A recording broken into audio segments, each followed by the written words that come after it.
Halo semuanya, berjumpa lagi dengan saya Siti Safina. Hari ini saya sedang berkunjung ke pusat UMKM Batik di daerah Banten. Tepatnya di Jalan Raya Petir Kompleks Citra Gading, Cipocok Jaya, sekitar 100 meter dari pintu gerbang. Tempat di mana keindahan budaya dan kreativitas masyarakat lokal berpadu dalam setiap helai kain batik.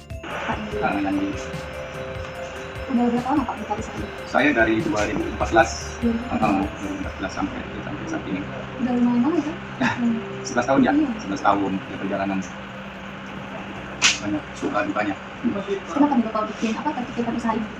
Terpikirkan Tertarik sama bisnis bisnis ini pertama untuk mengangkat ekonomi keluarga, kedua mengangkat ekonomi masyarakat, ketiga yang menyerap pengangguran, ya menyerap tenaga kerja, menciptakan Ya. peluang kerja. ya betul.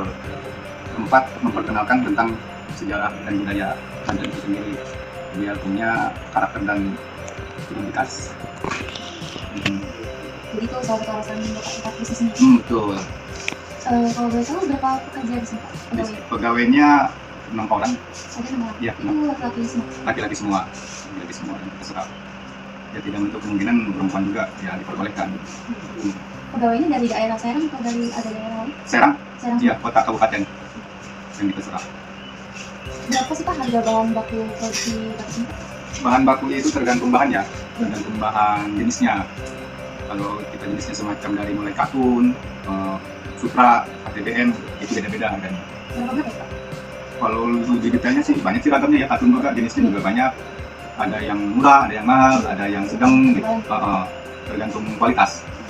Kualitas. Batik bukan sekedar kain, ia adalah karya seni yang lahir dari ketelatenan dan keindahan budaya Indonesia. Semua dimulai dari sehelai kain putih polos. Proses pembuatannya susah-susah gampang loh, karena para pembatik membutuhkan ketelitian dan kesabaran dalam proses pembuatannya. Alat dan bahan yang digunakan dalam pembuatan batik cukup Udah banyak. berapa lama Di kerjanya? antaranya ada kain, lilin malam, 2 tahun. canting, kompor dan gas, ember atau loyang Asli orang sini? warna, Iya. kuas, meja, gelas atau cup untuk pewarna, tungku perebusan, bak besar untuk pewarnaan, kolam perendaman, gantungan untuk kain. Harga bahan dan alatnya pun bervariasi, ada yang standar hingga mahal. Proses pembuatannya yang pertama adalah membuat pola atau sketsa batik. Bagian ini bisa menyesuaikan sesuai permintaan konsumen. Selanjutnya, mulai menorehkan lilin mengikuti pola yang sudah ada. Setelah proses mencanting selesai, dilanjutkan ke proses pewarnaan. Proses ini bisa dilakukan berkali-kali tergantung motif yang diminta konsumen. Untuk kain batik yang mempunyai 2 warna akan dibagi 2 sesi. Pewarnaan pertama yaitu motif kecil-kecil dan rumit, diwarnai menggunakan kuas. Setelah kering, ditimpa menggunakan lilin lagi. Setelah kering, dilanjutkan pewarnaan dasar bagian kedua, di mana pewarnaan kedua ini hanya perlu direndam di dalam bak pewarna selama 30 menit. Selanjutnya, ditiriskan sejenak. Setelah itu, masuk ke proses perebusan hingga lilin menghilang. Tahap selanjutnya, batik yang sudah direbus diangkat dan dimasukkan ke dalam kolam air. Dan setelah itu dijemur hingga kering. Setelah itu, kain batik bisa dibuat baju, kain songket, dan lain sebagainya sesuai permintaan konsumen. Harga jual batik cap bisa mencapai sekitar 200.000 untuk bahan katun, dan untuk sutra bisa mencapai 1,5 hingga 2 juta. Tempat batik ini sudah mempunyai hak kekayaan intelektual atau HAKI dengan nama Pusakaing Batik Banten. Bapak Yani memiliki beberapa hambatan, diantaranya adalah daya beli yang menurun sejak COVID-19, target pasar, dan pesaing yang cukup tinggi. Namun hal itu tidak menurunkan semangat Pak Yandi.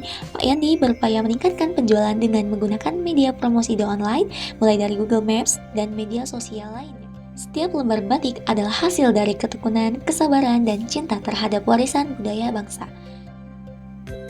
Nah teman-teman, itulah tadi perjalanan saya dalam menjelajahi UMKM batik di Pusakaing Batik Banten. Setiap motif punya cerita dan setiap warna menyimpan makna yang begitu dalam tentang budaya kita. Melalui batik, kita tidak hanya memakai kain, tapi juga mengenakan identitas dan kebanggaan bangsa Indonesia. Jadi, jangan lupa dukung terus produk UMKM lokal dan cintai karya anak negeri. Terima kasih sudah menemani perjalanan kali ini. Sampai jumpa.